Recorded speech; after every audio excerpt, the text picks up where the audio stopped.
এইভাবে পোলাও বানালে স্বাদে গন্ধে অতুলনীয় তো হবে, তার সঙ্গে হবে body slim and trim, weight লসও হবে। প্রথমে চিকেন নিয়ে নাও, চিকেনের সঙ্গে ম্যারিনেট করে রাখো গোলমরিচ আর রসুন আদা পেস্ট দিয়ে।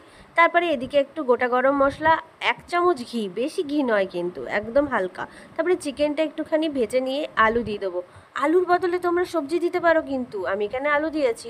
তারপরে এখানে গোলমরিচের গুঁড়ো আর একটু ভাজা মশলা দিচ্ছি। তারপরে চিকেনটা একটুখানি সেদ্ধ হয়ে যাবার পরে পেঁয়াজ কুচি দিয়ে ঘিয়ের মধ্যে তারপরে একটু আলুটা দিয়ে নেড়েচেড়ে দই দিতে হবে একটু বেশি করে। দই দিয়ে দিচ্ছি, দইটাকে নিয়ে একটু নেড়েচেড়ে এবার চিকেনটাও দিয়ে দিলাম।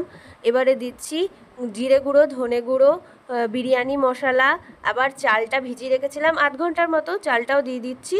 সব দিয়ে চিকেনের যে জলটা দিয়ে সেদ্ধ করে রেখেছিলাম সেই চিকেনের স্টুটা আমি দিয়ে দিচ্ছি এর মধ্যে। তারপরে একবার সিটি মারতে রেডি হয়ে গেল আমাদের ইয়াকনি পোলাও। কেমন লাগলো জানাতে ভুলো না।